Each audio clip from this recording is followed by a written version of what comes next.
Let me speak a name. Tell me the first thing that comes to mind. Nathan Peterman.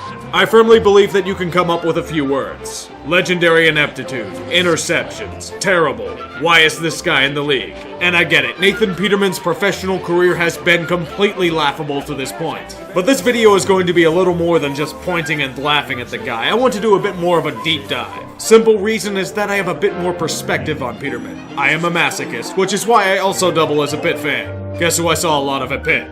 Nathan Peterman. His time with the Panthers started as a college transfer from the University of Tennessee. Peterman had just lost out on the starting job to Josh Dobbs, who ironically is now a member of the Pittsburgh Steelers. He didn't do all that much as a volunteer. Peterman played sparingly, throwing 20 for 43 and 94 yards, and giving up 2 interceptions in his first career start against Florida. And as it rains, it pours, he suffered a broken hand as well. Nathan needed a change of scenery. Pitt was a good fit in that regard. What you have to understand about Pitt at this time was that the program was in shambles. The team was mediocrity defined and could never reach that gear that would get them over the top. Even worse, the past half-decade and change was a dark time for the football team. The Panthers had suffered through embarrassment after embarrassment after embarrassment. And a quality quarterback, as rare as Pitt being relevant in the college football landscape. The program was all but starting from scratch again as Paul Chryst went back to his alma mater in Wisconsin. It was a match made in heaven. I know it may sound surprising considering his current reputation, but the dude was solid at Pitt.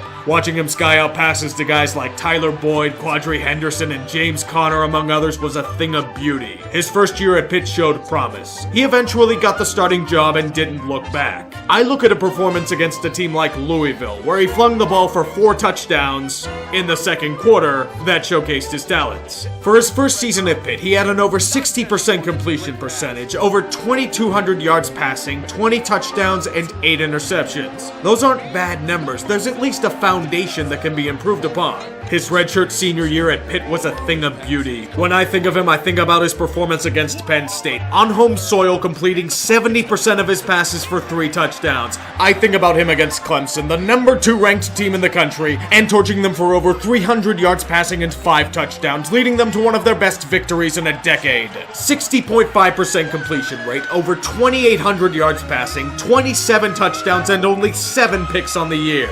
There was talent there. Hell, with seasoning, I think there was a chance for it to convert at the NFL level.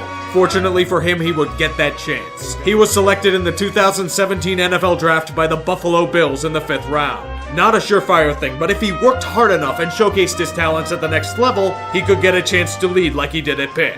Little did we all know it would happen earlier than any of us anticipated. In what could be described as a power play maneuver by Buffalo, the incumbent starter Tyrod Taylor was being benched against the Los Angeles Chargers. Nathan Peterman was being thrown to the fire, chucked to the wolves, sink or swim. Every cliche in the book could be applied to this situation. The whole premise was baffling, but there was a part of me that was eager to see what he could do against an NFL defense. It was a total disaster. Peterman rolling and throwing off the hands of DeMarco and intercepted. Patrick DeMarco couldn't hold it. Corey Toomer has it. And down the sideline, he tightropes. Let's cherry pick a positive. The guy can boast an almost 80% completion rate, if you count the 5 passes that were caught by the other team. Peterman was burned at the stake to try and screw over a quarterback, which ended up completely backfiring on them. It was such a miserable performance that Tyrod Taylor was put back into the game in the second half. To be fair, if you look at the passes in question, most of them weren't his fault. The pick 6 was on the fullback being unable to catch the ball. The second interception he tried to force, but his offensive line did him no favors. Number 3 was because his line couldn't block a damn thing. 4th turnover, that one was a bad read on the corner. That was his fault. 5th one, once again his fault. He overthrew his receiver by a country mile. By that point, whatever confidence he had was gone. This game, you could at least make the excuse that he was raw. He was in no way ready to take an NFL snap. He went into a few more games over the year, but it was once again in limited play. This includes the infamous snowstorm game against the Colts, where neither team could do much with the ball. He got injured and didn't finish the game. The offseason can allow him to get more acclimated to the scene. It was a 3-way battle for the starting QB position since Taylor was gone, but Josh Allen was even more raw than Peterman, and A.J. McCarron was traded to the Raiders at the 11th hour. Nathan Peterman would be starting for the Bills again. We can forget about the embarrassment of his first start. It goes even worse for him. Comes the blitz. He's got time though. A wobbly throw is intercepted on the play. There were no silver linings here. Peterman, just like the rest of the team, were a joke. Even with receivers dropping passes left and right, Nate didn't do himself any favors. The offense couldn't get anything going, and he threw some awful passes that were easy pickings for the Ravens D, one nearly going for another pick six. His performance was perfection, a quarterback rating of 0. Once again, things were so bad that Peterman was benched for the hot prospect in Josh Allen.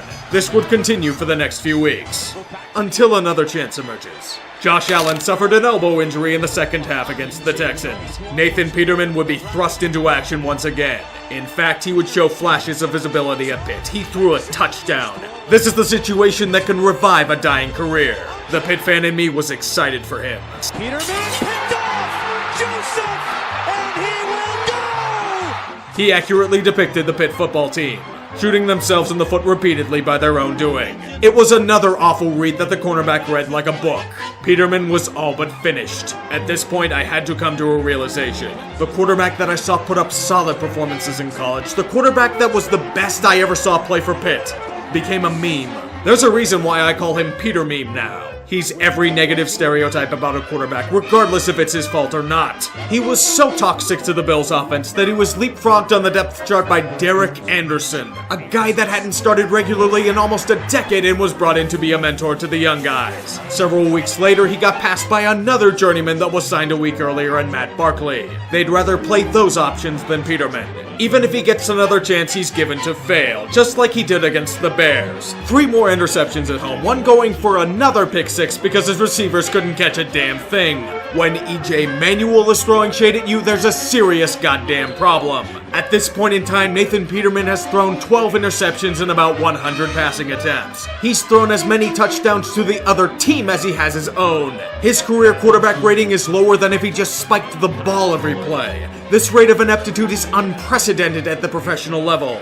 As a guy who saw him in college, this really stings. To say that I am really disappointed is an understatement. This guy I thought had a chance to make it. The only thing he's making are quality chances for the other team. His total failure in Buffalo, for reasons in and out of his control, resulted in him being cut from the team in favor of 2 journeymen.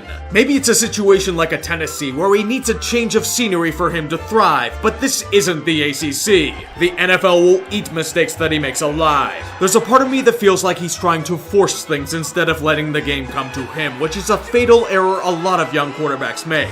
For him to make it, he will have to adjust, and quickly. I want to believe in him because, again, I want Pitt alums to succeed at the next level, but it's all but a lost cause now. At least I can pretend they're relevant again. Hail to Pitt?